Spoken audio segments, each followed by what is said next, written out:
கிறிஸ்துவில் பிரியமானவர்களே, ஆண்டவராகிய இயேசு கிறிஸ்துவின் நாமத்திலே உங்கள் யாவரையும் வாழ்த்தி ஆசீர்வதிக்கிறேன். இந்த நாளுக்கென்று தேவன் நமக்கு அருளி இருக்கும் ஜீவ வார்த்தை ரூத்தின் சரித்திர புஸ்தகம் 3ஆம் அதிகாரம் 18ஆம் வசனத்தில் இருக்கிறது. என் மகளே, இந்த காரியம் என்னமாய் முடியும் என்று நீ அறியும் மட்டும் பொறுத்திரு. அந்த மனுஷன் இன்றைக்கு இந்த காரியத்தை முடிக்கும் முன் இளைப்பாற மாட்டான். என கேட்கிற தேவனுடைய பிள்ளைகளே, ரூத்தின் மாமியாகிய நகோமி ரூத்திடத்திலே சொன்ன வார்த்தைகளைத்தான் வாசிக்க கேட்டிருக்கிறோம். நான் நம்புகிறேன், விசுவாசிக்கிறேன், இளைப்படையாமல் உங்களுக்காக அவர் இன்றைக்கு ஏராளமான நன்மைகளை இன்றைக்கு செய்து முடிக்கப் போகிறார், அருளப் போகிறார். தேவனுடைய பிள்ளைகளே, ரூத்துடைய வாழ்க்கையிலே ஒரு நிறைவான ஆசீர்வாதத்தோடு அவள் வீடு திரும்புகிறாள். உங்களுக்கு தெரியும், நீங்கள் வாசித்து பார்க்கும் பொழுது, இந்த அதிகாரங்களை கவனிக்கும் பொழுது, தற்செயலாய் வயலுக்கு வந்தாள், தாகத்தால் குடிசைக்கு வந்தாள், ஒரு தீர்மானத்தினாலே களத்திற்கு சென்றாள். ஆனால் தேவ தயவு அவளுடைய வாழ்க்கையிலே இடைப்பட்டபடினாலே ஒரு கனமுள்ள ஆச்சரியமான வாழ்க்கைக்குள் அவள் அடி எடுத்து வைத்தாள். என கேட்கிற தேவனுடைய பிள்ளைகளே, 3ஆம் அதிகாரத்தை பார்க்கும் பொழுது அவள் களத்திற்கு செல்கிறாள். அங்கே பொழுது விடுவதற்கு முன்னே போவாஸ் அவளை பார்த்து சொல்கிறான், உன் கையில் இருக்கிற போர்வை விரித்து பிடி என்று சொல்லி அதை விரித்து பிடிக்க செய்து அங்கே 6 படி வார்கோதுமைகளை அளந்து போடுகிறான். நயமானவைகள் அருளப்படுகிறது, நேர்த்தியான நன்மைகள் அருளப்படுகிறது. அவைகளை எடுத்துக்கொண்டு நிறைவோடு புறப்பட்டு வீட்டுக்கு வருகிறாள். அவளை பார்த்து நகோமி சொல்லுகிறாள், நீ பொறுத்திரு.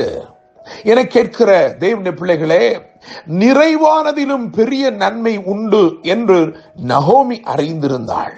நான் நம்புகிறேன், விசுவாசிக்கிறேன், அது வேறு ஒன்றுமல்ல, நித்திய உடன்படிக்கையின் உறவு. சுதந்திரவாளியாய் போனவர் நிச்சயமாய் மணவாளனாய் திரும்பி வருவார் என்கின்ற நம்பிக்கை நகோமிக்குள் இருந்தது. என கேட்கிற தேவனுடைய பிள்ளைகளே, ஒருவேளை தேவ தயவு கிருபை உங்களுக்கு வெளிப்படுவதனாலே நீங்கள் இன்றைக்கு நிறைவான நன்மையோடு காணப்படலாம். நலமானவைகள் உங்கள் வசமாய் இருக்கலாம், நேர்த்தியானவைகளை அவர் உங்களுக்கு அருளி இருக்கலாம். ஆனால் அதை கடந்து இன்னும் நன்மை உண்டு, இன்னும் ஆசீர்வாதங்கள் உண்டு. அதுதான் நித்தியமான ஒரு உறவு. 4 அதிகாரங்கள் தான் இந்த சரித்திர புஸ்தகத்தில் இருக்கிறது. முதல் அதிகாரத்தை கவனிக்கும் பொழுது ரூத் மோவாபின் எல்லையை விட்டு புறப்பட்டாள், அதுதான் அங்கே சொல்லப்பட்டிருக்கிறது. 2வது அதிகாரத்தை கவனிக்கும் பொழுது தற்செயலாய் தனக்கு நேரிட்ட அந்த நிலத்திலே ரூத் பொறுக்கினாள். வேலைக்காரர்கள் சிந்தினதை பொறுக்க ஆரம்பித்தாள். அவள் பொறுக்கினது கதிர்தானோ அல்லது கர்த்தருடைய தயவோ என்று நினைக்கிறேன். அவ்வளவாய் தயவு அவளுக்கு வெளிப்பட்டது. 3ஆம் அதிகாரத்தை பொறுத்த வரைக்கும் அங்கே பொறுக்கிக் கொண்டிருந்த அவள் பொறுத்திருந்தாள் என்று எழுதியிருக்கிறது. ஆனால் 4ஆம் அதிகாரத்துக்கு வரும் பொழுது அவள் பெறவே முடியாததை பெற்றுக்கொண்டாள். தேவனுடைய பிள்ளைகளே, யூதாவின் ராஜாக்களுடைய வம்சாவளிக்கு வித்திட்ட ஓபேத்தை அவள் பெற்றெடுத்தாள்.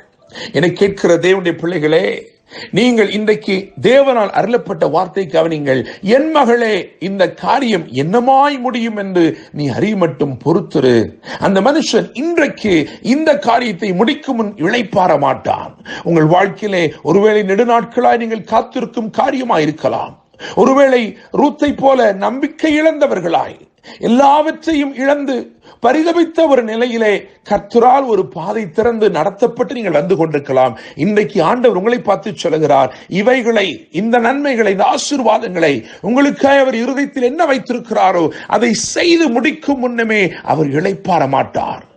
இவர் இன்றைக்கு உங்களுக்காக நம்முடைய ஆண்டவராகிய இயேசு கிறிஸ்து துரிதமாய் தீவிரமாய் செயல்பட்டு உங்கள் வாழ்க்கையிலே செய்து முடிக்க வேண்டிய நன்மைகளை நிச்சயமாய் செய்து முடிப்பார். உங்களுடைய இருதயம் எதற்காய் காத்திருக்க வேண்டும் என்றால், ஆண்டவரே, எனக்கு நிறைவானவைகளை தந்திருக்கிறீர், நேர்த்தியானவைகளை தந்திருக்கிறீர், அதை பார்க்கிலும் மேலான ஒரு நித்திய உறவுக்காக நான் காத்திருக்கிறேன். உம்முடைய மணவாட்டியாய் காணப்படும்படிக்கு மணவாளனாய் உமக்காய் நான் காத்திருக்கிறேன். என்னை கேட்கும் தேவனுடைய பிள்ளைகளே, இன்றைக்கு இந்த காரியம் என்னமாய் முடியும் என்று நீ அறிய மட்டும் பொறுத்திரு. உன் வாழ்க்கையில் அவர் வாக்கு பண்ணி இருக்கிறவைகளை, ஏராளமான நன்மைகளை, ஆசீர்வாதமான ஆச்சரியமான கிரியைகளை இன்றைக்கு செய்ய போகிறார். ஒருவேளை பாதையில் சில தடைகள் இருக்கலாம், ஆனால் கவலைப்படாதே.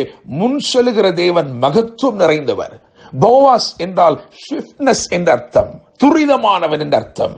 இவர் நிச்சயமாய் எல்லாவற்றையும் துரிதமாய் செய்து முடிப்பார். தீமைகளை எல்லாம் மாற்றி போடுவார்.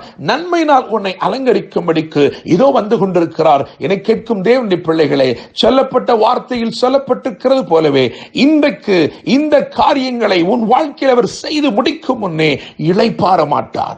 இளைப்படையாமல் சோர்ந்து போகாமல் உனக்காக சிறந்த காரியங்களை செய்து உங்கள் வாழ்க்கையை ஆசீர்வதித்து மேன்மைப்படுத்தி அலங்கரிப்பாராக.